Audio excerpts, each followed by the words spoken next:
akşamki sunumumuz daha önce Zoom üzerinden yine yaptığımız Balkan Dağları turu olacak. Seco da bize katıldı. Onun teknik nedenlerden dolayı kaydedemedik maalesef.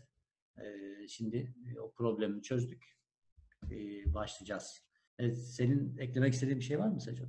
Girişte. Benim eklemek istediğim çok şey var bu turla ve bu ülkelerle Dur ilgili. sakin. O yüzden buradayım. Tamam. Evet, başlıyoruz sunumumuza. Bu şekilde açıp kapatacağım. Siz bizi göreceksiniz ama yazılar varken böyle kapatayım. Evet, sol taraftaki Arnavutluk, ortadaki Kosova ve sağdaki de Montenegro, yani Karadağ ülkelerin bayrakları. Bunları özellikle koyduk. Çünkü bu şekilde böyle köylerden, güzel doğadan geçerek sınırlarını geçiyoruz ülkelerin. Dolayısıyla bu üç ülke bizim için önemli. Programımızda bu üç ülkeyi de görüyoruz. Şimdi gün gün tur programına geçmeden önce bence şundan biraz bahsedelim. Biz bu ülkelere ilk ne zaman gittik? Nasıl gittik? 2006. Neden gittik? 2016. Pardon. 2016. Sonuç olarak biz bu turu fuarda tanıştığımız bir acentanın daveti üzerine bir keşife gittik ve bu keşifte çok beğendiğimiz için bu rotayı kendi tur programlarımıza eklemeye karar verdik. Bu Balkan Dağları turu böyle başladı. Evet. 2016'da biz ilk gittikten sonra hemen birkaç ay sonra Eylül ayında da ilk turumuzu yaptık. O günden beri her kişi sene vardı ona da katılan turumuzu yapıyoruz. Her gelen çok memnun kalıyor. Bizim de kaygılarımız vardı turdan önce. Daha doğrusu yeni bir rota oluşturmak, başka bir ülke turu yapmak çok farklı bir şey. Şimdi Türkiye'de bizim alışık olduğumuz hizmet standartları var.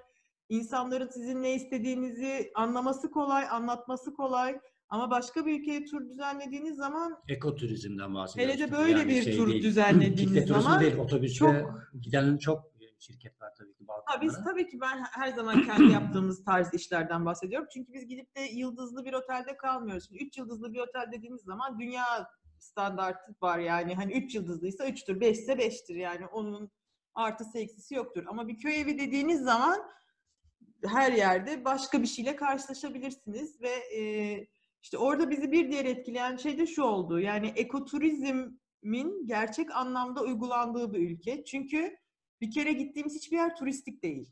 Yani gittiğimiz her yer gerçek köy. Kaldığımız evler gerçek köy evleri. Bu evlerde tarım ve çiftçilik hizmetleri, tarım ve hayvancılık çalışmaları devam ediyor. Biz orada sadece misafiriz. Bazı evler kendilerine ek gelir sağlamak için bazı eklentiler yapmış ya da işte odalarına ranza koymuş ve burada bir konaklama hizmeti veriyor size. Kendisi ne yiyorsa size onu servis ediyor. Kendisi nerede uyuyorsa siz yan odada, o odada uyuyorsunuz. Yani özel olarak yapılmış tesislerde kalmıyoruz. Birkaç noktada kalıyoruz, evet.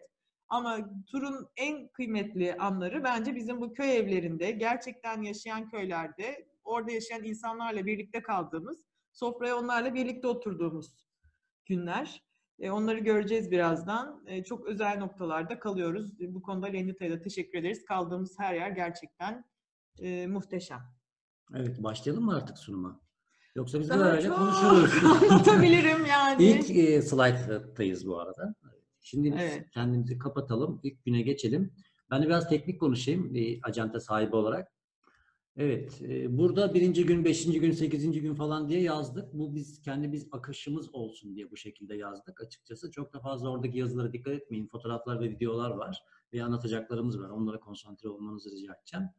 Bu 1. gün diyor ama bunun öncesi var. İşte öncesi Pegasus, yanlış hatırlamıyorsam. Pegasus'ta direkt uçuşuyorsunuz. TH'ye de var ama bizim saatlerimize Pegasus uydu. Çünkü günü orada direkt başlamak istediğimizde akşam uçuşu uygun, fiyat açısından tabii önemli. Uçuşu Pegasus'u bulduk ve gecenin bir vakti işte oranın saatiyle 11 gibi falan iniyoruz oraya.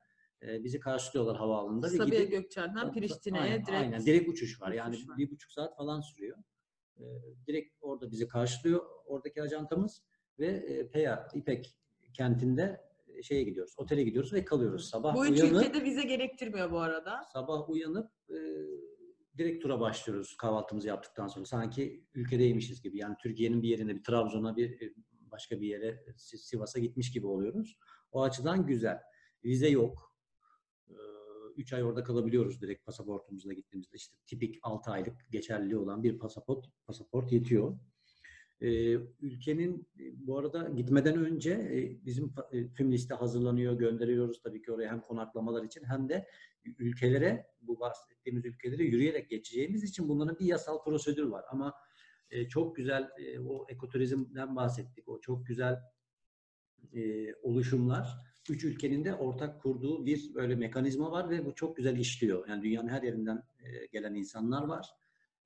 İşleyen şey ne? Bu 3 ülkenin etrafında dolanan dağları yürüyerek dolaşabiliyorsunuz ve sınır yok, bir şey yok, bekçi yok, polis yok, öyle bir durum yok. Yürüyerek geçiyorsunuz. Montenegro'ya, oradan hop Kosova'ya, oradan hop Arnavutluğa falan böyle dolaşabiliyorsunuz. Sadece öncesinde eğer bir acantayla, bizim gibi bir acantayla gidiyorsanız öncesinde pasaportlarınız veriliyor ve polislere bildiriliyor bu işi yapan insanlara. Diyorlar ki biz şurada şey yapalım, kendimize de gösterelim. Biz şuradan şuraya bu saatte şu gün geçeceğiz. Şu kadar kişiyiz. Buyurun pasaportları bunlar diye gönderiyorlar. Güvenli bir şekilde tık tık tıklıyoruz. Orada zaten polis falan yok ama oldu da şehire indik. Bir Montenegro'daydık. Birden Arnavutluğa geçtik ve oranın şehrine geldik. Siz Arnavutluğun sınırından nereden geçtiniz diye bir soruyla karşılaşmamak adına böyle bir yöntem var. Her şey tıkır tıkır işliyor. Yani oturmuş bir sistem var. Demin Secan'ın da söylediği gibi ekoturizm orada bu anlamda çok güzel oturmuş. Peaks of the Balkans bu arada o sistemin ismi. Yürüyüş rotaları oluşturmuş. Örnek olarak Likya yolunu verebiliriz. Aynı öyle işaretlenmiş. Her ülke kendine göre, kendine has işaretlenmiş. Mesela Yine kırmızı beyaz görüyorsunuz kırmızı işaretler. beyaz tabii o dünya standartıdır. Kırmızı beyaz işaret işte kare. Yani üstte kırmızı, alt ya da üstte beyaz, altta kırmızı. Gidiyorsunuz. Yuvarlak. Ülkeyiz eğer GPS'e bakmıyorsanız o koordinatınız bir şeyin nerede olduğunuzu anlatan size bir harita bir şey yoksa birden işaret değişiyor, yuvarlak oluyor. Yuvarlak kırmızının içine kırmızı beyaz ya da yuvarlak beyazın içine kırmızı nokta falan. Aa diyorsunuz Montenegro'ya geldim. Onların işareti öyle çünkü. Öteki türlü iki kırmızının ortasına bir beyaz çiziyor Arnavutluk. Atıyorum şu anda tam bilmiyorum hangisinin yaptığını. Ama Montenegro'yu biliyorum yuvarlak çünkü. Orada diyorsunuz aa şimdi başka ülkedeyim falan. Bu şekilde devam ediyor. Neyse yani ben program içinde zaten konuşacağımız için şimdi bir standartı oturtturalım. Biz ne yapıyoruz? Sabah kalktık hemen Peya kentinden 15 dakika araç yolculuğuyla bu vadiye, şu manzaraya ulaşıyoruz. Hemen Peya'nın çıkışına bu vadiye girerken sol tarafta geldiğinizde de uğrama şansı bazen oluyor, bazen olmuyor. Onları anlatacağım. Bir manastır var, Kadınlar Manastırı. Orada sürekli böyle dönüşüm halinde Birleşmiş Milletler'e üye olan ülkelerin askerleri belirli bir zamanlarda koruma görevi hala devam ediliyor. Bu görmüş olduğunuz vadide aşağıda bakın yol var. Şurada. Bu yolda böyle gidiyor vadi arasından yükselerek köylere çıkıyor. Başka bir yerde konaklayacağız. Çantalarımızı araçlara yükleyip buradan gidiyoruz. İlk gün ne var? İlk gün şimdi hemen böyle hurra diye uzun bir yürüyüş yaptırmıyoruz. Bu vadinin içinde Via Ferrata denilen demir yol ki birazdan anlatacağım videolarını da göreceksiniz ve yürüyüş yapıyoruz. O da sol tarafta oluyor genellikle. Böyle karşılıklı. Via Ferrata'yı yapmak istemeyen misafirlerimizle yürüyüş yaptırıyoruz. Grubu ikiye bölme şansımız olabiliyor. Çünkü rehber sayımız orada iyi. Via Ferrata'da çünkü birazdan göreceğiniz gibi yükseklik korkusu olanlar olabiliyor. Onu yapmak istemiyorlar. Dolayısıyla onlara da bir alternatif sunmuş oluyoruz. Şimdi hemen diğer şeye geçelim. Buyurun. Bu hem yürüyüşü hem de Via Ferrata'yı ikisini mixledik burada. Hem fotoğraflar var hem videolar var. Şimdi araba bizi geliyor burada bırakıyor ve böyle köprüden yine emniyetli bir şekilde, kasklı bir şekilde malzemelerimizi alarak yavaş yavaş yükselmeye başlıyoruz. Şu yola dikkat edin lütfen. Çok daha küçülecek hani bu yol. Şu an çok daha yakındayız gibi. Via Ferrata'nın nasıl yapıldığını biraz anlatır mısın? Via Ferrata nasıl yapılıyor? Şimdi orada aslında Ebru'nun bir videosu var. Orada da anlatabilirim onu durdurup. Çünkü orada malzemeler de gözüküyor. Bu slaytı da geçebiliriz. Şöyle. Bunlar video arkadaşlar. Şimdi birazdan oynatacağım.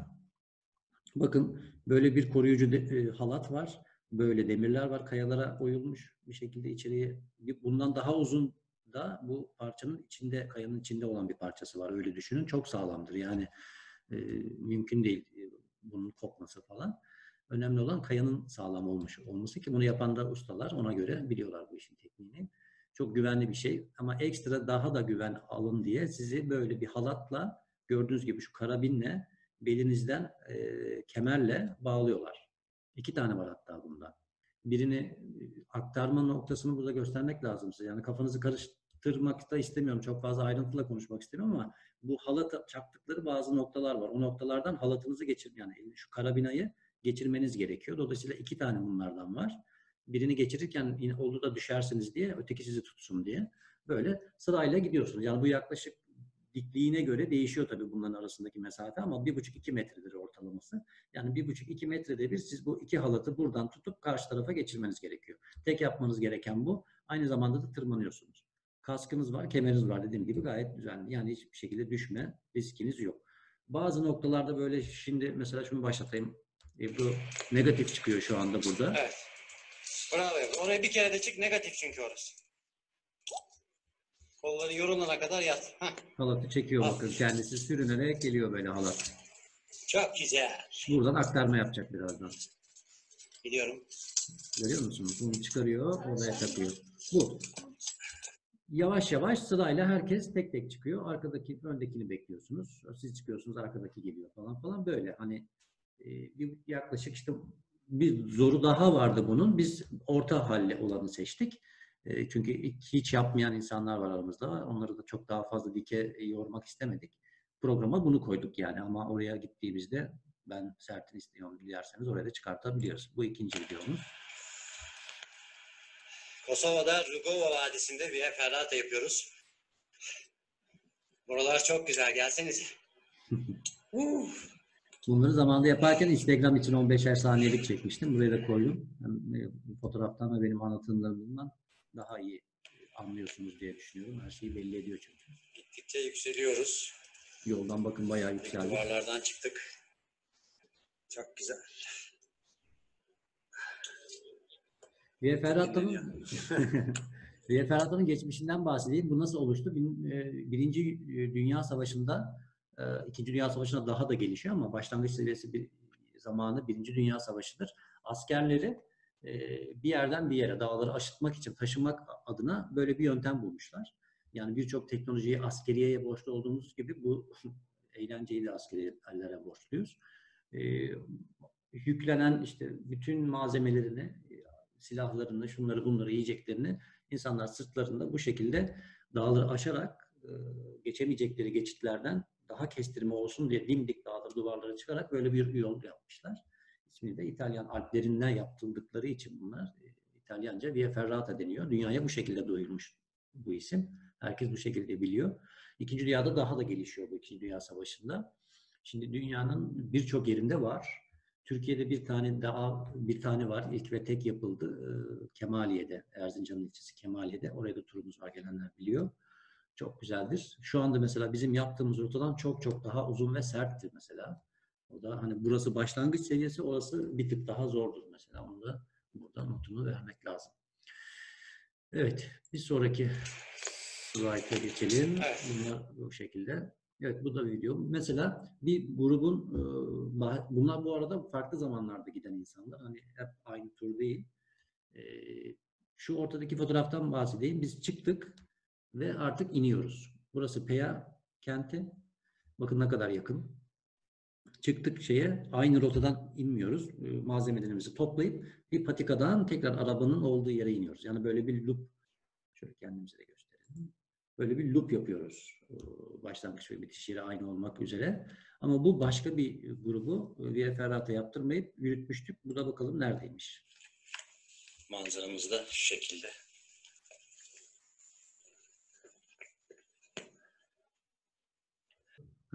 İşte Via Ferrata demin yapılan yer burası. Bunun dereden başlıyor. Dimdik duvarlar var. Böyle biraz kolay yerlerde, şuralardan falan çıkarıp buraya bağlanıyorsunuz. Buradan aşağı iniyorsunuz. Manzaralarımız. Bakın yol nerede kaldı. Evet. Bu böyle birinci gün bu şekilde bitiyor. İkinci güne geçtik. Birazdan fotoğrafını göstereceğiz. Bir köy var. Orada kalıyoruz. Bungalov tarzı olabiliyor ya da büyük bir bina oluyor. Böyle ranzalı. İçinde yaklaşık... Büyük bina mı? Böyle 3 katlı var ya sağ tarafta. Kulişi. Şeyli ya. İçinde giriyoruz. Şöminesi var kocaman. Böyle bir laşe. Ne diyorlar ona? Şale. Laşet değil. Şale. Laşet, Şavşat'ta kaldığımız başka bir pansiyon ismi. Yani şöyle kocaman ki, bir yer. şunu söylemekte fayda var belki. Hem bu tura gelmek isteyenlere hem de kendi başına gitmek isteyen olursa. Konaklama hizmetleri, özellikle de bu yürüyüş rotası üzerindeki konaklama hizmetleri belki bizim alışık olduğumuzdan farklı olabilir. Şöyle, yani farklı olabilir değil, farklı. Biz Türkiye'de şuna alışkınız. Bir ev ya da tesis 5 odası varsa 5 odalıdır. O 5 odada birer kişi de kalabilir. O 5 odada 2'şer kişi de kalabilir yani gelen kişilere göre. 3 yatağı varsa Oda maksimum üç fiyatı kişi. vardır. Evet, yani konaklama sayısına göre bunlar böyle ilerler. Ama tüm dünyada aslında yatak sayısı üzerinden ilerleniyor. Özellikle bu ekoturizm yapılan yerlerde ve hani daha küçük işletmelerde. Çünkü zaten evin topu 2 ya da 3 odası var. Siz ben single kalacağım dediğiniz zaman zaten kilitliyor yani sistem. Böyle bir şey olamaz. Tek başınıza gelseniz bile o zaman o odada kaç yatak varsa onun hepsinin parasını ödemeniz lazım. Yani tüm işletmeler ya da evler, köy evleri yatak sayısına göre hesap yapıyor. Benim 20 yatağım var diyor. Bu 20 yatak 2 odada da olabilir, 3 odada da olabilir. Yani bu tamamen neyle karşılaşacağım Yani diyor. Biz tanımadığınız artık biliyoruz insanlarla ama beraber yatıyorsunuz. tanımadığın insanlarla da genelde yatmıyorsun ama şöyle oluyor. Yani Veya biz sırt şimdi çantasıyla gidiyorsanız da oraya. yani eğer bir backpackersınız evet kalabilirsiniz. Kural olarak kadın erkek ayrı diye bir şey de yok. Yani öyle bir şey de yok. Normal kalıyorsunuz insanlarla. Ama eğer mümkünse ayırıyorlar sizi. Yani eğer 2 oda varsa ve siz 2 çiftseniz tabii ki ayrı ayrı kalıyorsunuz. Kimse sizi illa yan yana yatacaksınız diye bir şey söylemiyor. Ama 5 kişi varsa zaten hali hazırda ve 2 oda varsa, 3'er ranza varsa zaten geriye kalan yerde sizin yanınıza birinin gelmesi gerekiyor ve hani bunları aslında kimse dert etmiyor bizim dışımızda. Bizim dışımızda derken benim yine fark ettiğim bir şey şuydu. Biz yıllardır yine Türkiye'de de pek çok böyle aile pansiyonuna misafir olduğumuz için turlarımızla beraber, gruplarımızla beraber beni üzen bir şey oldu aslında. Şuna çok üzüldüm ki Türkiye'deki bu işi yapan insanların üzerinde öyle bir yük oluşmuş ki herkesin ayrı odası olması, her odanın ayrı banyosu olması gerekiyor gibi bir kural var. Oysa ki bu küçücük çaplı işletmelere çok büyük bir yük bu. Yani siz bir banyo olsun, ayrı banyom olsun, ayrı odam olsun dediğinizde o belki de 2 haftalık gelirini, zaten 2 ay çalışan yer 2 haftalık gelirini size banyo yapmaya harcıyor. Yani bu gerçekten beni çok üzüyor ama gidiyoruz, kalıyoruz. Yani 10 kişi 2 banyo kullanabiliyor. Hiçbir şey olmuyor. Hiçbir kavga çıkmadı bugüne kadar. Herkes gayet mutluydu. Ranzalarda kaldık. Kadın erkek bir arada da kaldık. Kadın erkek gerekirse ayırdık. Bir odada kadınlar kaldı. Bir odada erkekler kaldı. Bir odada 6-7 kişi kaldık. Yani inanın çok farklı bir deneyim. Bu hem yani bu seyahatin daha ekonomik olmasını sağlıyor. Hem de oradaki yerel işletmeye yük olmadan onlara bir gelir sağlamış oluyorsunuz. Yani bir daha gittiğimde yani bungalov olsun, her gittiğinizde bir şey eklediğini düşünsenize Türkiye'de böyle oluyor. Biz her yaz gidiyoruz bir oda daha yapmış. Gidiyoruz her odaya banyo yapmış. Her odaya duşakabin yapmış. Yani hani o kadar konfor talep ediyoruz ki biz Türkiye'deki küçük ekoturizmle uğraşan işletmeler de buna cevap vermeye çalışıyor ve bu gerçekten çok ciddi bir yük. Yani evet. Bütün kazandığının buna harcıyor bu insanlar. Bence çok yanlış. Biz normal bir köy, hayatımda uyuduğum en güzel uykuyu Fındık'ta Kenan'ın annesi ve babasının yayla evinde uyudum. 4 tane duvarı vardı sadece. Odanın içinde biz 5 kişiydik. Ve yani rüzgar bir duvardan giriyordu, öbüründen çıkıyordu. Yani biraz yeniliklere açık olmak gerekiyor. Böyle güzel deneyimler yaşamak ben yatamam için. onun yattığı yerden. Sen yanında yatıyordun şey yalnız. Öyle mi? Ben her odada şunu isterim arkadaşım. Yani böyle bir şey yok. Ekoturizm nedir? Bunu ayrıca başka bir sunumda anlatacağız. Bunları çok konuşmak gerekiyor çünkü böyle birkaç cümleyle olmaz. Ama maalesef böyle söylediklerine katılıyorum karıcığımın. Yani istesek yani istiyorsan katılmayayım. İstersen katılma. Evet, ikinci güne geçelim mi? Geçelim. Şimdi kaldığımız yer birkaç tane fotoğraf var. Hepsini göstermedik size yani böyle şurada kalıyoruz, burada kalıyoruz falan diye. Bir iki tane örnek göstereceğiz. O zaten ne demek istediğimizi anlatacak. İkinci gün Karadağ'a geçiyoruz. Yani bugün geldik, işte biraz yürüdük, belki Via Ferrata yaptık falan. Ortama uyduk. Bakın bayağı. En kalabalık turumuz buydu işte bu fotoğraf. Ama Değil mi? burada totalde 4 4 rehber rehber var. var tabii canım. O ayrı bir Evet. şey. Neyse. Geçelim slaytımıza. Bakalım nasıl yürüyormuşuz, nerelerde yürüyormuşuz. İşte kaldığımız köy bu. Fotoğraf Burada hemen üstü. konakladığımız bina Hemen yok. üstü. Hı hı. Ha, hemen üstü. Evet. Ya onun bahçesi. Aynen bravo. Onun bahçesi. İşte böyle.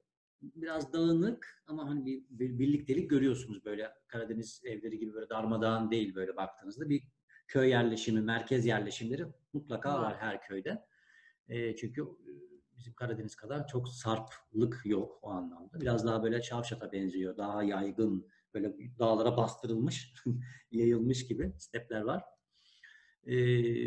Çam ormanı Ladin tipik. Yaklaşık yani böyle bir yoldan başlıyoruz ilk önce. Bu hemen köyün üstüdür. Bu evlerin üstüdür yani burası. Ondan sonra sol taraftaki gibi patikaya giriyoruz. Yükseliyoruz ve bugün yaklaşık 6 saat, 6,5 saat falan yürünüyor. Çünkü bir ülkeden bir ülkeye geçiyoruz. Ve üçüncü gün ya da dördüncü günde yanlış hatırlamıyorsam yine başka bir ülkeden bir ülkeye geçerken ki yürüyüşten daha azdır bunun yürüyüş süresi ve zorluğu. Yani biz böyle bir aynı zirve gibi yavaş yavaş sizi yükseltiyoruz. Yavaş yavaş yoruyoruz, alıştırıyoruz oraya. Ondan sonra da inişe geçiyor Bu yürüyüş tekrar. 7 saat falan sürmüştü. Ya yani gruba göre değişiyor, hava durumuna göre değişiyor. Bugün mesela bakın hava bulutluydu. Hatta yukarıda biraz çise de yedik vardı. galiba. Kar da var. Gittiğimiz mevsimlere göre de değişiyor. Yani küçük Karadeniz gerçekten. Şimdi her şeyi böyle karşılaştırmayı ben sevmiyorum. Burası buraya benziyor, burası buraya benziyor. Burası ayrı, burası yani. Hiçbir yere benzemiyor aslında ama hani genel olarak yorum yaptığımızda öyle işte. Ya bir akılda bir şey oluşsun diye. Evet, yani. hani fikir Hani, versin evet, diye böyle fikir karşılaştırma yapıyoruz maalesef. İstemeyerek de olsa. Bu da bir video. İşte hemen o patikanın üstünde başladık yürümeye. Evet. Montenegro'ya doğru tırmanışımız başladı. Yaklaşık bir 7 saat yolumuz var. Bugün tüm günü yürüyüşle geçireceğiz. Hava tabii ki güzel. Tam yürüyüş havası gerçekten. Yağmur yok. Böyle lapa lapa işte ne bileyim kar da yağmıyor, tipi de yok. Böyle Rüzgar dolu da yok. yağmıyor, rüzgar yok falan. Ama güneş de yok. Güneşimizi de kesiyor. Yani muhteşem. Şu an mesela burası çıplak. Eğer güneş olsa biz burada yanıyorduk. Terliyorduk. Daha fazla su kaybediyorduk falan falan. O yüzden tam yürüyüş zamanıdır. Tam yürüyüş havasıdır bu yani. Çok severim. Böyle yükseliyoruz işte. Ormandan çıkıyoruz yavaş yavaş. Çıkıyoruz böyle vadilerden. Ormandan tamamen çıkacağız birazdan. Geçişler var. Geçişler. Küçük geçişler var, inişler var, göletler var, dereler var falan. Onları atlıyoruz artık. Her şeyi de burada size anlatamayız. Yani gelmeniz lazım. Kusura bakmayın. Böyle geçelim. Evet, bir tane aşıta geldik mesela. Bu taraf şu anda Montenegro'ya bakıyoruz. Yani şimdi ülkeler küçük zaten. Sınırlar da birbirine o kadar yakın ki. Hani şöyle gerçekten. Bu şöyle bir dağ var ve bunun etrafında dönüp duruyorsun. Ya da buradan gidiyorsun çıkıyorsun falan. Böyle Peaks of the Balkan haritalarına baktığınızda bunun sitesi de var. Bakarsınız. Ya da YouTube'a koyacağız bu sunumu. Orada ben size linklerini veririm. Tıklarsınız hemen ulaşırsınız yani. Kendiniz de göreceksiniz. Böyle yürüyerek pıt diye ülkeye geçebiliyorsunuz. İşte coğrafya aynı aslında. Aynı ağaç, aynı bitki, aynı hayvanlar. Yani bir şey değişmiyor ama kültür ve kültürleri dağlı karları çok seviyorum. Şeyleri farklı. Ne dedim? Karlı dağları çok seviyorum. Dağlı karları çok seviyormuş diyor. Bu hangi aydı hatırlıyor musun? Haziran mı? Ya Mayıs sonu ya Haziran başı. Haziran'da Mayıs'ta gitmeyiz. Daha çok kar vardır. Haziran'da böyle. Bayram da ama Mayıs sonu olabilir. Ya da Haziran'ın ilk haftası olabilir. Daha bayram yeni geldi. Haziran'ın ilk haftasında. Çok güzeldi. İşte çok yükseltiyor bu arada. En yüksek hatırlıyor musun Kosova'nın en yüksek şeyi? Bizim çıktığımız kaçtı? Yani 2500'lerde falan yani 2500-2600 diyelim. En yüksek zirveler bu kadar aslında. Ama sıkıştığı iklim tipine baktığımızda işte o yüzden küçük Karadeniz diyorum. Yani Haziran işte sonuna kadar, Temmuz'un ortalarına kadar kar durabiliyor bazı yerlerde. Bu kadar az yükselti olmasına rağmen hani soğukluğu oradan hissedin. Demek ki soğuk işte Balkanlardan gelen soğuk havanın işte bak başladığı yer buralar. Buralar. Geldik. Bu karlar bize soğuk hava olarak gelecek mi? İşte bu aşıtımıza geldik. Belirli bir süre geçti. Bu arada burada kumanyamızı yiyoruz değil mi? Burada çok kumanyamızı yiyoruz. Ya şimdi dağ aşıyoruz arkadaşlar. Yani ülke geçiyorsun. Yani çıkış olmadan olur mu? Dümdüz olur mu? Yani çıkıyoruz ve sonra iniyoruz. Bakın inişe geçtik. Çıktık bitti işte. Yok Yemeğin- daha bitmedi. Yemeğin azıcık bir şey daha var. Yemeğini yedi burada. Dinlen, manzarana bak. Ondan sonra yürü git. Hadi gidelim. Gidelim. İşte inişe geçtiğimizde arka tarafımız bu. Bakın yani. Ay şu Ormanlar. sokağa çıkma yasağı varken bunlara baktığımız çok iyi oldu. İçim deşildi. Evet. Devam edelim. Oradan indik. Küçük gölete geldik. Aynı yer Göletlere hayır. Doğru. Şuradaydı bak hatırla. Şurada geçtik, indik. Bayağı boy uzun yürüdük. Tekrar Bence liseye... burası aynı yer. Değil bir tane. Şimdi tartışmayalım bunu insanların arasında. Buradan devam edip şuradan aşağı ineceğiz bak. Tam buradan aşağı ineceğiz. Değil. Bak orası şurası. Ben çıktım hatta bir kayanın üstüne. Siz beni çektiğiniz gel. fotoğraf. Geri gel. Ya. Gel geri. Bak şurası. Göl şurada bir yerde. Bak şu çocuğun kafasının önünde. Ha, Hatırla. aynı yer değil. Yani aynı bunların yer doğa değil. renklerine- İleri git, ileri. İleri git, ileri devam Öyle. et. Ha. Sorry. Burada küçük bir göletçik var. İçinde de benim ilk kez gördüğüm amfibi bir yaratık vardı. Çift yaşamlı demek. Amfibik işte. Böyle paletleri de var ayağında görüyorsunuz. Hem dışarıda yaşıyor hem içeride. Çok güzel. Çok bayağı yakın GoPro çekimlerinde yapmıştım. Yine bir dinlenme molası işte ve şuradan birazdan aşağı ineceğiz. İndik. Biraz Ay. hızlı indik.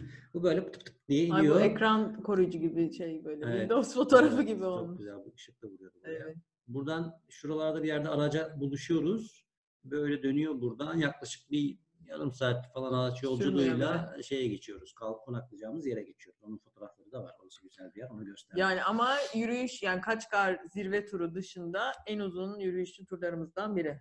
Değil mi? Balkan Dağları'nın içinde. Evet. Evet öyle. Aynen. Yani zirveyi bir kenara koyuyoruz. Yani Ama Kaçkar Dağı Kaçkar eteklerini etekleri de de bir var. kenara O da koyuyoruz. çok Yani uzun Kaçkar yürüyüştü. Dağı'nın etrafında dolaştığımız gezilerimiz dışında en uzun yürüyüşlü olan- turumuz bu. Evet. Ve çok güzel. Başka ülkedeyiz. Hadi bir daha gidelim.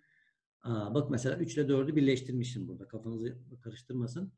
Bu arada atladım onu ilave edeyim. Şimdi bu tur 2016'dan beri 5-6 kere gittik ama daha %100 oturmadı. Yani kafamızda hala bir şeyler var, bir eksikler var. Ya konaklama yerini değiştiriyor olabiliyoruz.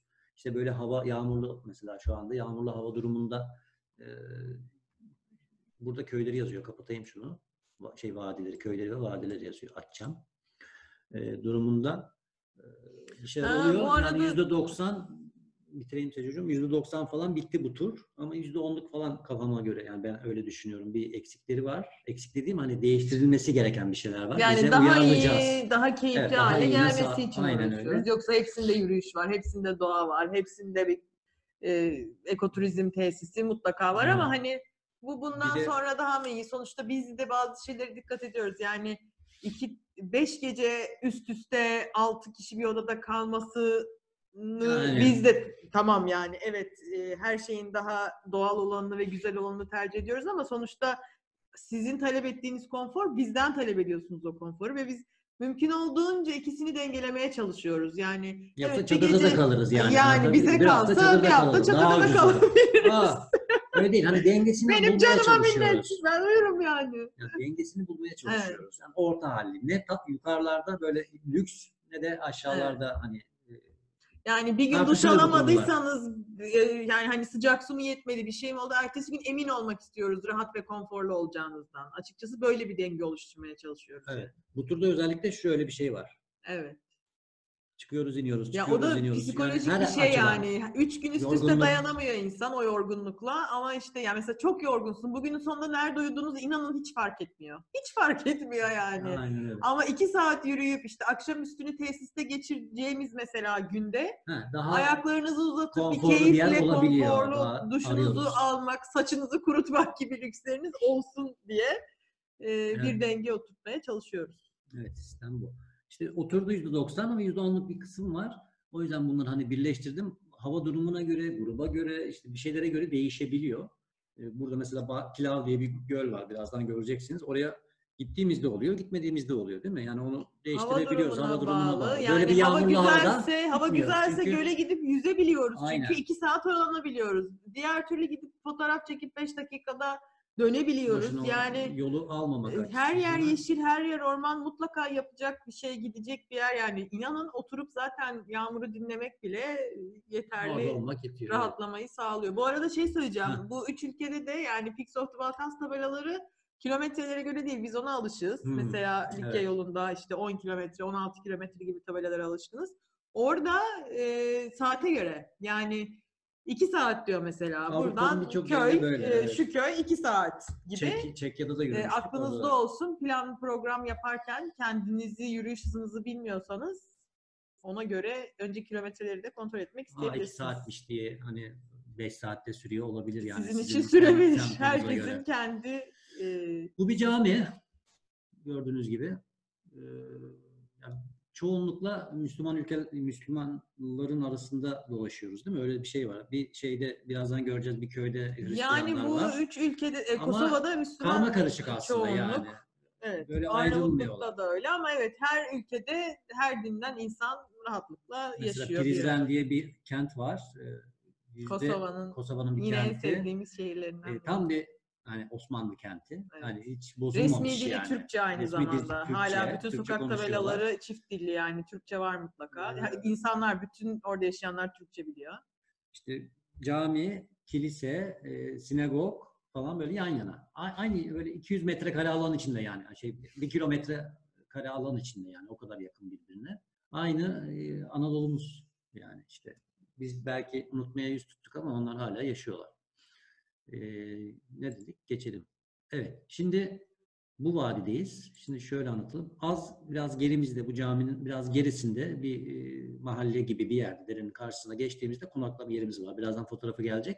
Oradan başladık yürüyüşe. Bu yürüyüş esnasında çektiğimiz fotoğraflar. Bu vadilerin aynı zamanda şeyi de var. Güneşli hali de var. Pardon. Evet. Bakın çiselemiş yağmur.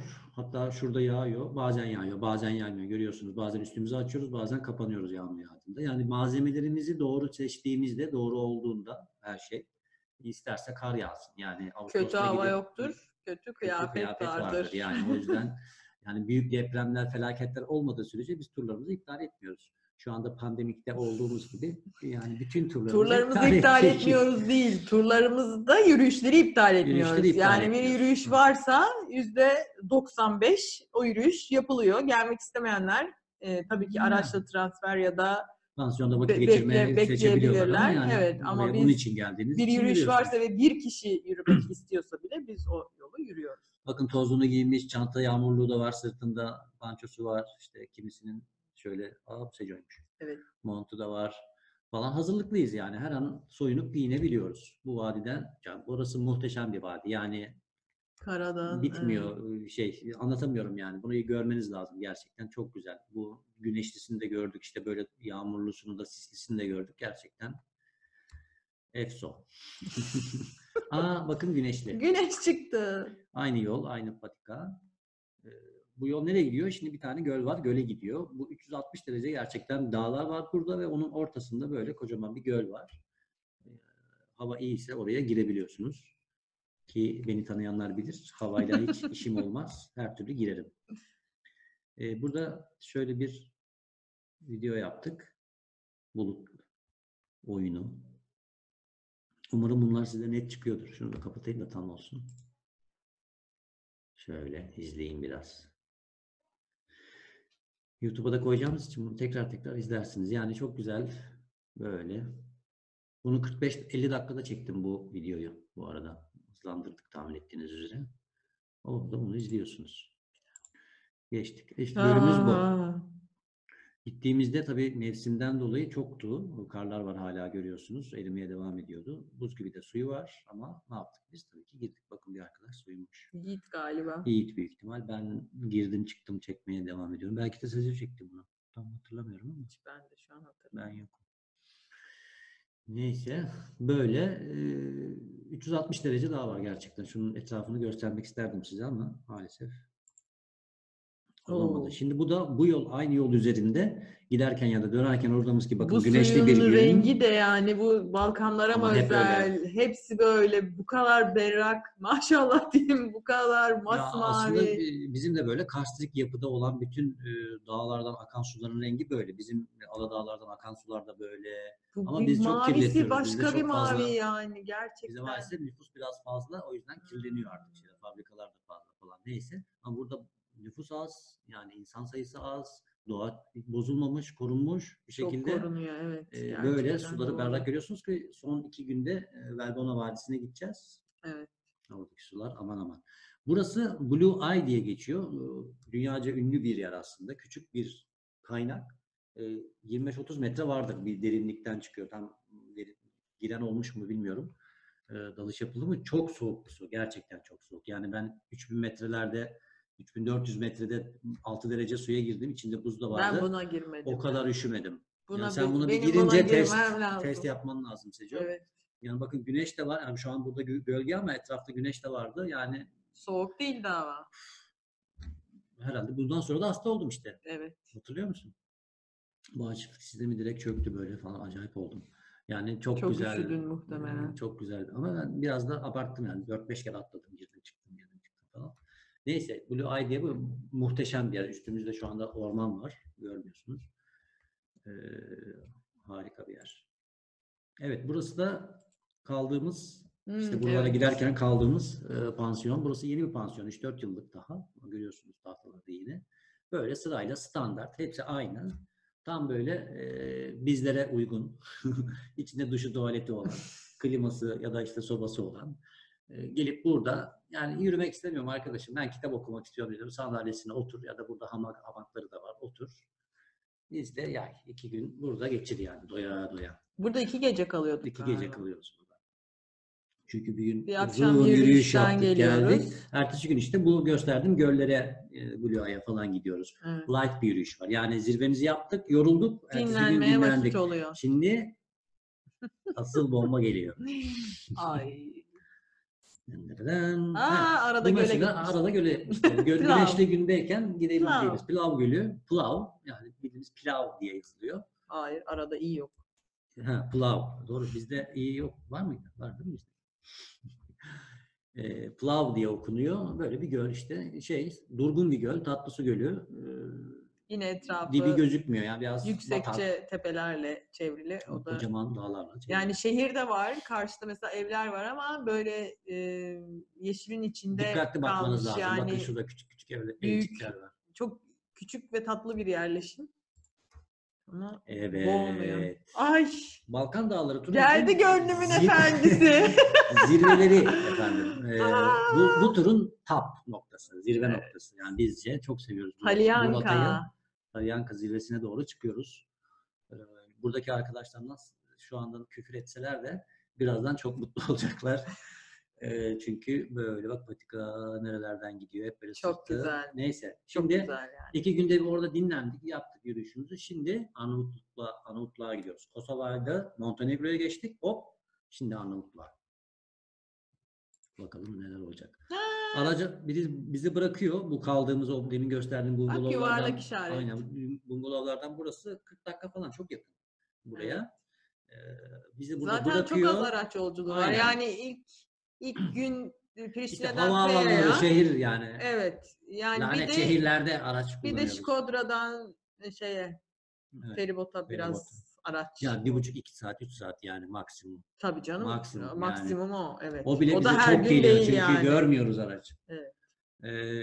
Montenegro'dayız. Bakın kırmızı yuvarlak içinde beyaz işte bahsetmiştim bundan. Bunların işaretleri de bu. Bunu tercih etmişler. Böyle çok güzel, muhteşem bir kayın ormanı. Evet, sık bir renklere kayın bak. ormanı içinde yürüyüşe Ay, başlıyoruz. bana bir şeyler oluyor. Suyumuz yok mu ya? Böyle yükseliyoruz. Bu yani şey açısından zorlayıcı biraz yürüyüş açısından iyi bir kondisyon gerekiyor gerçekten ama biz tabii tecrübeliyiz. Hiç Yani yürüyüş yapmayan insanlar da geldiği için aramıza. ve yaptı. Yaptı. Ne yapıyoruz? İşte önde yavaş yavaş Evet. nefes kontrolleri falan. Benim YouTube'da videolarım var. Nefes kontrolü nasıl yapıldığını onları da izleyebilirsiniz. Bunları yavaş yavaş sizi yürütüyoruz. Yani bu çıkışın süresi Grubuna göre 2,5 ile 3,5 saat arasındadır. Maksimum bu kadar yani. Ama hep çıkış, merdiven. Tıkıdı tıkıdı tıkıdı. Çok güzel bir patika. Buradan birazdan böyle pıt diye orman bitecek. Pıt diye açıklığa geleceğiz.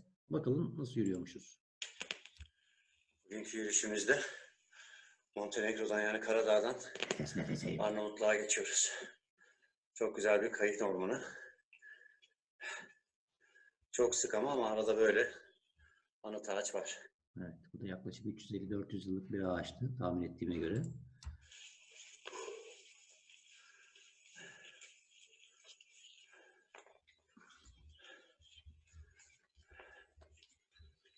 Bekle bizi Arnavutluk. Geliyoruz. Şöyle hızımız bu işte. Yavaş yavaş sessizce nefes kontrolü yaparak, vücudumuzu ısındırarak, ısındıktan sonra çok fazla durmadan soğutmayarak böyle 8 saat bitiyor. Yani 8 saat dediğin ne ki? ne ki? Ben şunu kapatayım. Şu video var burada çünkü. Hazır mısınız? Çıktık. Ormanlar, şu gördüğünüz ormanlar bitti. Böyle patikalara girdik ve küçük dinleneceğimiz, yemek yiyeceğimiz, Talyanka'dan kumanyamızı önce son evet, durak. yiyeceğimiz bir küçük zirvemiz var. Onun üstünde karşılaştığımız manzara. Evet. Karadağ'dan Arnavutluğa doğru çıkışımız devam ediyor. 1876 metrelik bir küçük bir zirvedeyiz şu anda. 360 derece. Manzaramız bu. Size göstermek istedim. Burası İtalya'daki Dolomitlere benzetilen Balkan Dolomitleri ya da Arnavutluk Dolomitleri dedikleri yer. İşte böyle. Nasıldı mı? Aynı Bu yer. taraf Montenegro. Bir sigara içelim şimdi be. Bu tarafta Orada sigara içilmez mi Karanfil ya? Dağları. Arnavutluk. Biz şimdi şu hat boyunca şu sırta çıkacağız. Bu zirvenin yanından da aşağı ineceğiz. Sağ taraf aslında burada. Sol taraf göstermişim ama sağından ineceğiz. Havada bu şekilde. Şu zirveye gidiyorsun. Ne ucu diyorum ben ona. Of, of. Çok güzel. Talyanka işte. Talyanka abla. zirvesi 2072 miydi neydi? Çok değil yani. Evet. Karşı taraftaki dağları görüyor musun? Ama kısa sürede bak 500 metre yükselip Evet biraz dik. Bugünkü Bunları geçtik. Evet şimdi şuralarda bir yerdeydi demin kaldığımız zirve. Evet. Böyle sırt hattında sağ uçurum sol uçurum Çok falan güzel. böyle hat üstünde geliyoruz. Bu orman. He, bu İnerken. inerken ki. evet artık Talyanka'dan aşağı. İşte şu Bu hala Talyanka'ya. Talyanka zirveye çıkmadık daha birazdan çıkıyoruz zirveye. Bu gidiyoruz. Şuradaydık bak demin. Demin çektiğim 360 derece videosu burada. Ki anlatacağım galiba. biraz önce oradaydık. Hı. Oradan baktık 360 derece manzaramız. Şimdi bu patikadan devam edip böyle bu manzara eşliğinde yürüyüş devam ediyor bir sırta kadar. Şunu da söyleyeyim. O zirveye çıkmadan önce bu dağları mümkün değil görmüyorsunuz. Orman içinde Evet. yürüyorsunuz. Sanıyorsunuz Sürprizi ki bozuldu hayır, şimdi. ama unutacaklar nasıl olacak. Yani çıkıyorsunuz sanıyorsunuz ki zirveye geldim artık o 1800 küsürlük zirve diyorsunuz tamam ondan sonra inişe geçeceğim. Hem sonra muhteşem bir uçurum var ve karşı tarafta böyle şey var. Bu dağları görüyorsunuz işte acayip bir çok etkilenmiştim ben onu ilk gördüğümde. Burada da yürüyorlar. Bakın hızımız bu işte.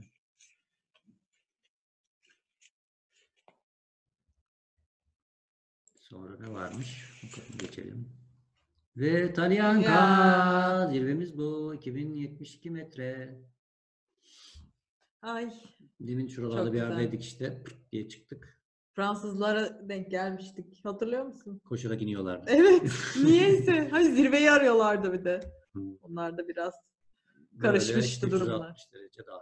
Her tarafta çok güzel manzaralar. Yani dünyanın Tamam, her birlikte. yerinden yürürken bu rotaları yürümeye gelen insanlarla karşılaşabilirsiniz. Biz Kanada, Fransa, Avustralya. İngiltere, Avustralya, zaten İtalyanlar çok yakın olduğu için ve tabii geliyorlar, ki ekonomik evet. olduğu için çok tercih ediyorlar. Yani şu an Avrupa'nın göz bebeği diyebiliriz. Evet. Bizim niye göz bebeğimiz olmasın? Heh. Ama Yani benim öyle Türkiye'den de. giden Sizin niye olmasın? ekoturizm ajantası da biziz yani. Tek Bunu da biziz yani lütfen. Yani bunun da yine en büyük sebebi bu hep bahsettiğimiz, hep aynı yere dönüyoruz ama konfor meselesi. Yani bu manzaraları görmek için, bu ormanlarda yürümek için birkaç gece, en sevdiğim kedi geldi. Birkaç gece yani 3 kişi bir arada yatmaya değer diye düşünüyorum şahsen ben. Bence Yani. 7 kişiye de değer. Ya bana kalsa ben 100 kişi yatarım. Yani ben bir odada hepimiz yatalım yani bana kalsa. İşte Talyakan zirvesinden iniyoruz. Tekrar ormana gireceğiz. Orman, çıplak orman şeklinde bir gün bugün. İniyoruz, giriyoruz ormana ve kaldığımız bu Hristiyan köyü, ismini hatırlamıyorum. Hemen kontrol edemiyorum. Bunu söylemem lazım size ama yazarım videoda yazarım altına zaten. Birazdan gelir aklıma ya. Biliyorum. Şimdi biz kalabalık olduğumuz... Lepuşe, yes, bravo. Lepuşa. Yani çok biraz tatlı karışık. bir ailenin evinde kalıyoruz. Yani Ev gerçekten evde kalıyoruz. Ev 1949'da yapılmış. Normal tabanı tamamen yani ilk kat normal Taşköy evi. Sonra üstüne işte bir katta ahşap çıkıp ekstra 2-3 oda yapmışlar. Odalarda çok öyle fazla kişilik konaklama değil. Odalarda 2-3 yatak var. Yani altta büyük odalarda çok yatak var. Evin orijinal odalarında çok yatak var.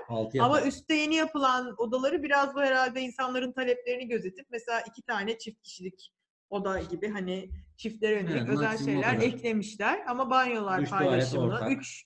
4 tane. Bir tane dışarıda var. 1, 2, yukarıda 2 tane. 3, 4, Totalde 4 tane banyo var.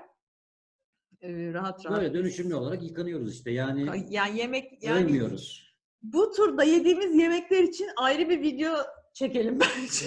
Zaten yemek turları yapmak lazım. Evet, sırada zaten o var. Yani hem yürümek istemeyenler hem de 12 ay buralara gitmek istediğimiz için. Herkes gelsin buraları görsün ama yürümesin. Aynen. Ama yesin şu köyde bir ağacından erik toplayın. Orada yapılan yemeği yiyin. Muhteşem bu köy. Yani inanılmaz. Her şeyin lezzeti bizim böyle ne zamandır böyle hani çocukluğumda yediğimiz gibi dediğimiz şeyler yani. Gerçekten. Et ve hamur var. Yemek konusunu konuştuk madem. Buradan girelim. Meyve ve garnitürler, değişik şeyler, peynirler, sütler, yoğurtlar yani gerçekten hiçbir şey yok değil. Yani nasıl anlatayım bilmiyorum. Her şey çok güzel ve var yani. Her şey var. Ne yok? Siyah çay yok bizim bildiğimiz anlamda. Evet, meyve çayları. Yani ben de ona karşıyım yani. Yok. Neyi karşı? Ben çay içmiyorum. Çaya karşıyım. Hayır, şuna karşıyım yani. Çay yok mu? Yani Türk kahvaltısı yok dünyanın hiçbir yerinde. Öyle bir kahvaltı, çok güzel peynirler, ekmekler var ama yani biz işte zeytinyağıma şunu mu banayım, yanına reçelim gelsin, yanına işte yumurtam kızarsın. Şunu demek istiyorsun. Yani biz kendine özel bir ne yapıyorsak Türkiye'de, var. Elimizde, gittiğimiz her yerde onu seviyoruz. Onu istiyoruz. Evet, yani bizde böyle bir şey var. Yemeyelim. Ondan bahsediyor. Bunu ekoturizmi anlatırken anlatacağız. Girmeyelim oralara şimdi. İşte ama çok güzel. Bundan sonra ne yapıyoruz? Orada kaldık, konakladık. Bir gece kalıyoruz o köyde. Evet, değil mi? Maalesef. Bir gece Keşke bir ay falan kalsak. Geçiş yeri gibi. Çünkü yürüyüş bitiyor. Yürüyerek gidiyoruz o köye. Kalacağımız pansiyona kadar yürüyoruz bu arada. Araç yok. Yani bu arada araç ne yapıyor? Bizim malzemelerimizi taşıyor. Valizlerimiz araçlarla sınırdan geçip geliyor. Ondan sonra bu işte kaldığımız yerden ileride Şkodra diye bir kent var. Oraya gidiyoruz. Şimdi küçük bir revize edeceğiz. Bu sitedeki turu da değiştirebiliriz. Burada bir gece kalacağız. Çünkü arada bir uzun yolculuk var. Onu es geçmeyen. Adriyatik Denizi'ne gidiyorduk açıkçası. Öyle söyleyeyim size. Programda öyle yazıyor galiba hala. Onu değiştireceğiz. Ben sevmedim denizini. Böyle. Ama biz daha gittiğimizde çok bahardı yani. Daha sezon açılmamıştı. İşte sezonuna göre değiştiği için. Yağmurluydu. Yağmur olduğu için su daha bulanıktı. Sezonuna göre değiştiği için bunu işte standart programı koyamazsın. Sürekli değiştirmemiz lazım. Bununla uğraşmak istemiyoruz. Değiştirmeyecek bir yer var. Şikodra'da konaklamak. Çok güzel. Bir şehir. Kasaba böyle. Süper. İstiklal Caddemiz gibi böyle İstanbul'daki tarihi gibi. Bir caddesi var. Trafiğe kapalı. Orada Çok zaten keyifli. konaklıyoruz. Çok Yemekler güzel çok butik güzel, oteller var. mekanlar çok güzel. Yani orası Eğlenmeye çok iyi. gitmiştik bir akşam falan. Gerçekten hani bir de o bir önceki gün çok yürüdüğümüz ve yorulduğumuz için hani bu şehirde böyle Ha, bu biraz dinlenme oluyor. dolanmak. Bir de turun ortasına geliyor mesela atıştırmalık takviyesi yapmak isteyenler oluyor. Bir şeyleri Evet, almak bakkal isteyenler oluyor. oluyor. Hediyelik almak isteyenler oluyor. Yani Şkodra bu açıdan çok tatlı bir nokta. Zorafa mıydı bu kalenin ismi? Kalenin ismini hatırlamıyorum. Zürafa ya da Zorafa, Mustafa böyle hep karıştırıyorduk. Ne? İşte onlara karıştırıyor. Z'li F'li bir şey. Bakarız yazıyor hepsi bunların programda. Rozafa. Rozafa, bravo. Hafıza küpü. Benim isim hafızam yok. Bilen bilir. İşte bu ziyaretlerimiz var. Bayağı tarihi güzel bir kale bu. Bayağı da duruyor böyle olduğu gibi şeyde. Sonra ne yapıyoruz? Buradan bir gece Şkodra'da kaldık. kaldık. Şkodra'da Evet. kaldık. Şehir gezimizi yaptık işte. Light. Alışverişimizi de yaptık. Ondan sonra arabayla yaklaşık 1,5-2 saatlik transferle Arnavutluk'tayız Komani. tabii bu arada artık. Tabii Arnavutluk'tayız. Bakın bayrak Bakın artık. bayrak. Lütfen yani. Bunları biliyorsunuz artık. Komani diye bir baraj gölü var. Çok böyle dallı budaklı ve çok uzun, çok büyük. Bir yerden bir yere gitmek için etrafından bayağı dolaşmanız gerekiyor. Yani yol üzerinde. Özellikle Arnavutluk'tan işte Kosova'ya gideceksiniz bizim yaptığımız gibi.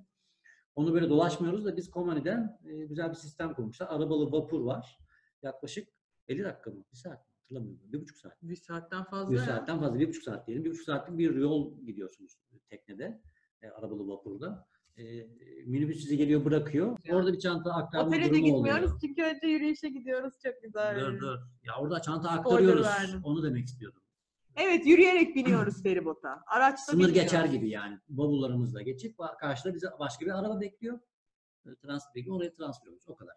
İşte gölümüzde bu. Hızlandırdığım bir videomuz var. Yavaş yavaş ilerliyor. Çok güzel böyle kanyonun içinden geçiyoruz yani. Saatlerce. Belki çok dağ iyi. keçisi de vardır. Evet, bakarsanız, şanslıysanız, süslü çocuk olursanız görebilirsiniz. Sonra işte bitiyor bu yürüyüş seyahatimiz. Araç bizi alıyor yaklaşık bir 15-20 dakika, hadi maksimum yarım saat olsun. Velbona Vadisi'nin girişinde indiriyor ve biz böyle muhteşem derenin kenarında. Yine aynı renk. Muhteşem Yine su aynı renk. vadinin içinde yavaş yavaş pansiyonumuza doğru yürüyoruz. Yani bugünkü yürüyüşü de bu. Evet. Yani biz kısa olmasına rağmen en beğenilen, turun en güzel, yani buraya bir daha yürüyelim diyen misafirlerimiz oldu. Evet. Yani en güzel rotalarından biri gerçekten. 1,5 saat falan sürüyor yani. Maksimum 2 Evet. saatlik bir rota ama bugünü anladık değil mi? Yani parça parça. Yani o yüzden Şehirde çok girmiyoruz kalktık, yani. şehirde kalktık. Yaşamamız Araçla lazım. feribota geldik, feribota bindik. Feribottan tekrar araca bindik. Araç bizi ormana bıraktı. Yürüyerek pansiyonumuza gittik. Velbona Vadisi'ndeyiz. Arnavutluk'tayız hala. Evet. Bunu gördük. Evet. Velbona. Bakınız şurada bir boru var. Nedir bu? HES. Bir tane vardı, yaklaşık 3-4 tane olmuş ve 7-8 tane, hatta 11 tane mi ne proje varmış, durdurmuşlar. 3'te 2'sini, 3'te 1'ini kabul etmişler bir şekilde. Maalesef o sular bir şekilde buralara da gidiyor. Zaten bu görmüş olduğumuz, demin yürüdüğümüz, birazdan da göreceğimiz dere direkt Komani Gölü'ne akıyor. Yani baraj gölü. Böyle sivri, isimsiz onlarca zirve var. Kaya blokları. Acayip bir yer. Tam bunun ortasında da bayağı meşhur, bütün dünyanın orada olduğu bir Velbona Vadisi var. Oraya gidiyoruz, işte bu. Böyle yürüyüş güzergahı var. Şimdi anlatacağım, yukarıdan da bir manzarası var. Buraya gelene kadar yürümeyi tercih etmiyoruz genellikle. Çünkü burası şöyle bir çanak. Şimdi biz sağ tarafını görüyoruz. Burada karşısında, aynı bunun karşısında da böyle zirveler var. Böyle bir çanak. Bu tarafı da kapalı, burası da kapalı. Böyle aynı elim gibi akıyor gidiyor. Böyle bütün kil, taş, çakıl falan burada geniş bir havza yaratmış ve dereye akıtmış. O havzanın içinde arabayla yürüyoruz. Çünkü güneşli günde gerçekten yıpratıcı oluyor. Ağaç çok, bir şey yok. Şimdi yukarıdan da göreceksiniz. Buraya küçük bir transfer yapıyoruz konaklama yerimizde, yaklaşık eğer yürürsek 40 dakika, 50 dakika falan sürüyor. İşkence yani. Hani asfalt bir de orası. hem asfalt var hem ya. dere yatağı var yani, taşlık bir zemin. Bir de dediğim gibi çıplak yani, zevksiz yerleri geçiyoruz transla, buraya geliyoruz, buradan başlıyoruz tırmanmaya, bakalım nereye gidiyormuşuz. Bu bir karışık koymuşum. Şimdi o ilk günkü yürüyüş. İlk Yani buraya Velvan'ın minibüsten indikten sonraki yürüyüş. Feribottan sonra. Feribottan sonraki yürüyüş bu. Ormandan çıkıp böyle geçişler vardı ya. Hep bu dere yanımızda ama. Hep sağımızda böyle. Onun sesini dinleye dinleye gidiyoruz. Dinleyelim o zaman.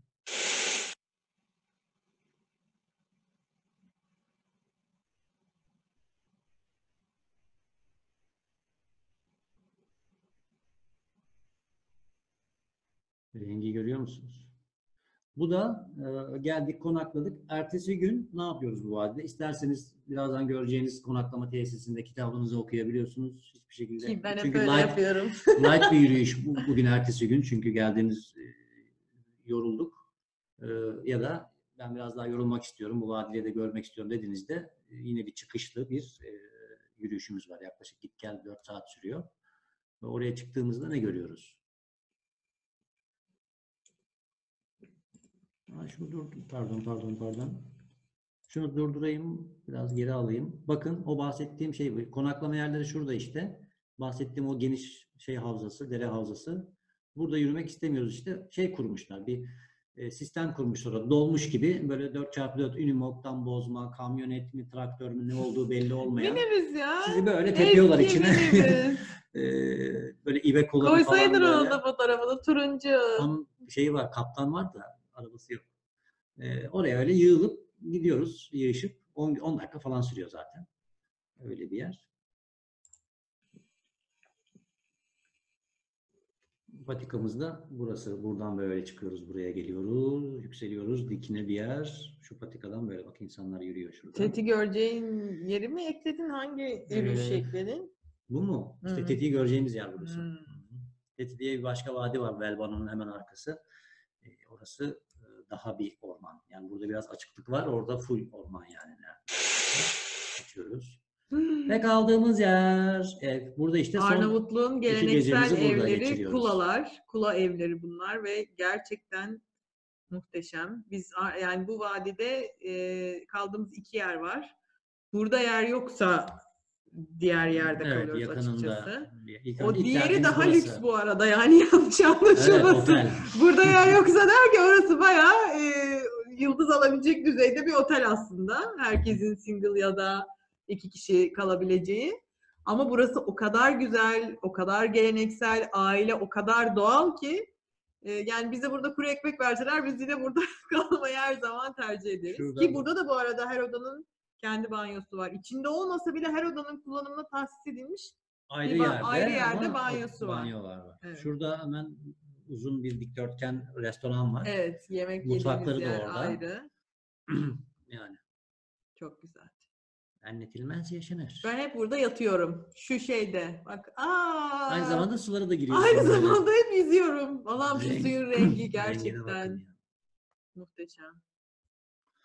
Böyle işte. Bitiriyoruz turu yavaş yavaş. Neler yemişiz biz öyle. Ben sunumda bunu kaçırmışım bu sahneyi. Allah'ım.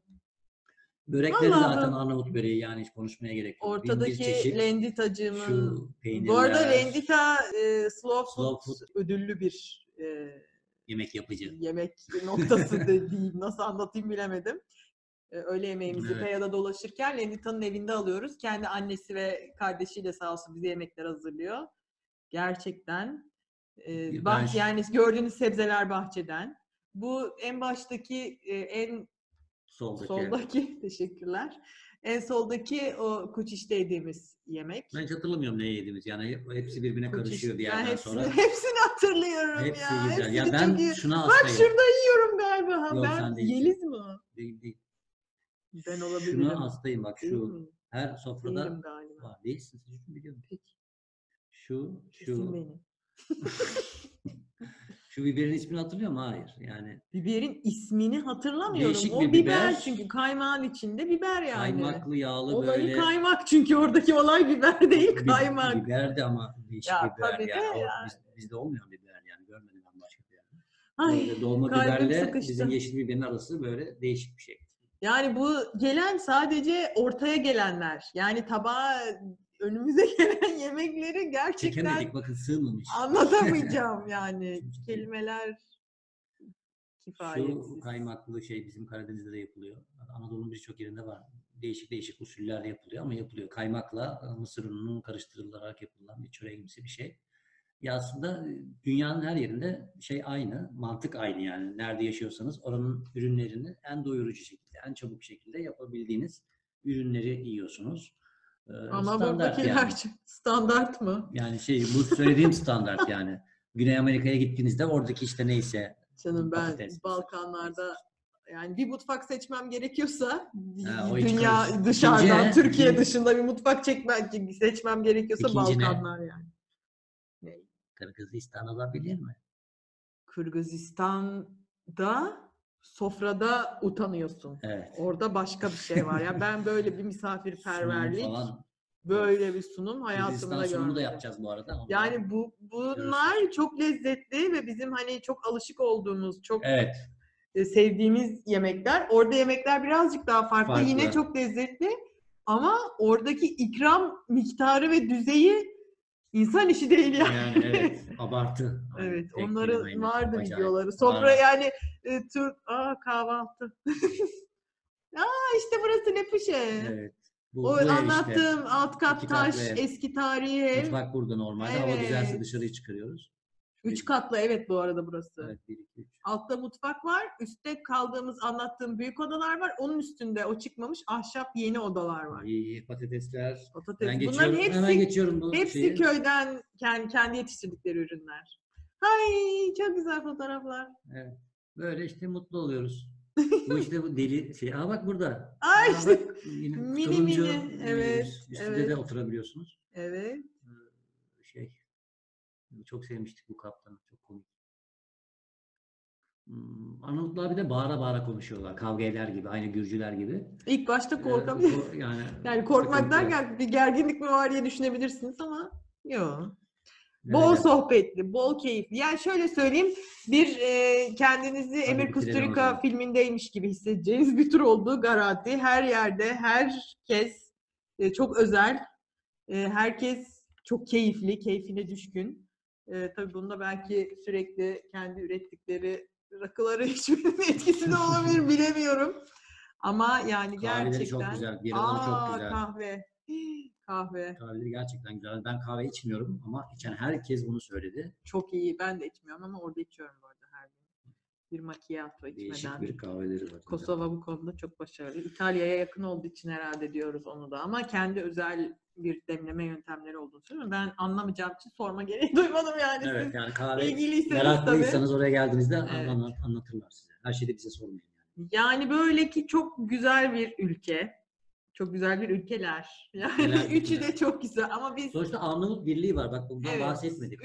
Üçü de Arnavut. Yani İçinde tabii Sırplar da var. Biraz Karada yani Kosovalılar. Kosova'da Arnavutça konuşuluyor. Bazı yerlerinde Türkçe konuşuluyor. Hatta siz kendi başınıza Kosova'ya gidiyorsanız İngilizceden önce Türkçeyi denemenizi tavsiye ediyorum. Çünkü evet. Özellikle bu Türk dizileri sayesinde artık düşünmediğiniz yerlerde insanlar Türkçe... Yani İngilizce bilmeyen Türkçe mutlaka anlıyor. Türkçe ile ortak kelime çok fazla. Yani böyle Arnavutça konuşuyorlar. Şeyleri söyledik mi? Euro kullanıyorlar Kosova'da. Ülke çok küçük. Bir araç kiralayıp her yerini kendiniz araçla gezebilirsiniz. Avrupa Birliği'ne hala girmediler. Arnavutluk'ta Euro değil lek olması gerekiyor yanınızda. Orada alıyorlar, almıyor değiller de. Yok zor oluyor. Marketler almıyor mesela. Yani küçük bakkala falan girdiğinizde adam euro almıyor. Evet. Yani. Bozamıyor çünkü eurosu yok. Almıyor. Lek kullanması lazım. Ondan sonra Avrupa Birliği'ne girmek üzereler. Gürcistan'la aynı eşdeğerdeydiler ama bize serbestisi gelmedi Kosova'ya bazı sebeplerden dolayı. Görüşmeleri sürüyor bildiğimiz kadarıyla. Sürüyor. Evet, her yerde Avrupa Birliği bayrağını görüyorsunuz. Evet, destekler var. Nüfusu az. Ülkenin yarıya yakını milli park. Yani zaten küçük bir ülke. Buna rağmen bu bile aslında ne kadar Kosova'nın doğasına önem verdiğini ve geleceğini ne kadar doğasına bağlı olarak çizdiğini gösteriyor. Yarıya yakını milli park ve gerçekten bu bilinçle yani yeni kurulmuş bir ülke olmanın verdiği o temiz başlangıç diyeyim artık hani neyden para kazanacağını çok iyi biliyor. Yani etrafındaki ülkelerin nabzını çok iyi tutup o ülkelerden nasıl yani sonuçta Euro AB ülkesi olmayan bir ülke ve Euro kullanıyor. Yani dışarıdan sürekli bir Euro girişi var ki bu ülkede dönüyor öyle düşünürseniz.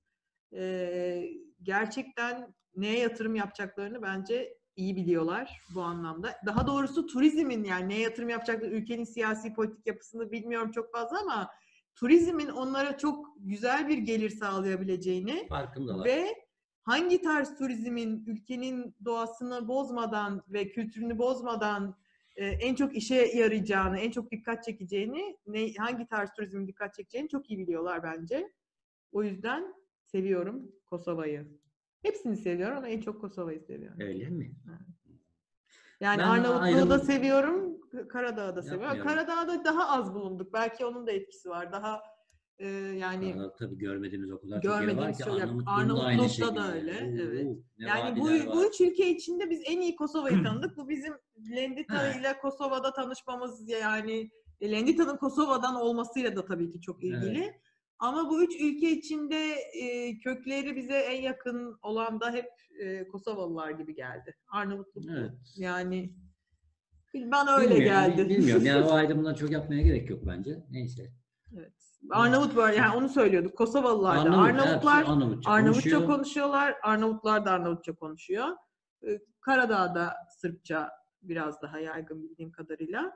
Her ülkede de 3 dinden, yani özellikle 2 dinden ama 3 dinden de insan tabii ki yaşıyor. Kosova Müslüman ağırlıklı bir ülke. Başka? Evet. Durum bu. Tamam, bitirelim Başka? artık. Yeter. Başka bir şey mi? Gelsinler, her şeyi de anlatmayalım. Ha, tamam. Yaşamaları lazım, yani yaşayacaksınız. Durum bu. Umarım beğendiniz. Kanalımıza abone olmayı ve kanalımıza abone olun. Boşarım yalnız. Kanalımıza abone olun. Şuraya, buraya, her Gidin. tarafa videoları koyacağım oradan. Hepsini izleyin, anasını satayım. Hadi eyvallah, yeter ya. Yeter. Sıkıldım ben ya. Acıktım. Niye böyle Karadeniz şivesi ettim onu da bilmiyorum. Özlemişim. Hala devam edeyim. Ama ben karışık. Biraz Laz şivesi var, biraz Hemşini var, biraz Gürcü var, biraz Şavşat var. Şavşat şivesi olsa duramazsın. Şavşat değildir o. Tabii, Şavşat çok şivesi haklı. anlamamamız lazım. Bye. Evet, teşekkürler izlediğiniz için. Umarım beğendiniz. Nacizane kendi tarzımızda, kendi dilimizde İster bizimle, ister kendiniz bu güzel ülkelere gidin. anlatmaya çalıştık. Gidiniz. Siz de Bir hafta mutlaka sonu gidin. gidip yemek yeseniz inanın pişman olmazsınız. 1,5 saat diyorum yahu, 1,5 saat. Yani Uçağa önceden biniyorsun, gidiyorsun, alırsanız başka bir ülkedesin. 300 liraya falan bilet alabiliyorsunuz. Aynen öyle. Çok güzel bir Ben gidiş dönüş 540 liraya aldığımı biliyorum. Evet. Rekor. yani. Görüşürüz. Hoşçakalın. Bir sonraki sunum videomuzda görüşmek üzere. Kırgızistan. Sizin gibi başka arkadaşlarımız da vardır diye düşünüyoruz. Onların bize ulaşması için siz bir köprüsünüz. Yani para istemiyoruz. Tamam sen kapat Bunu Allah yapın aşkına. yani. Bunun Hadi ne ben var yani? gidiyorum. Bunu yapmanızda bir sıkıntı var mı? Mikrofonu Canımı kapatayım sıkmayın. bari ben. Oldu bye. Kapat hadi. Hayret bir şey ya.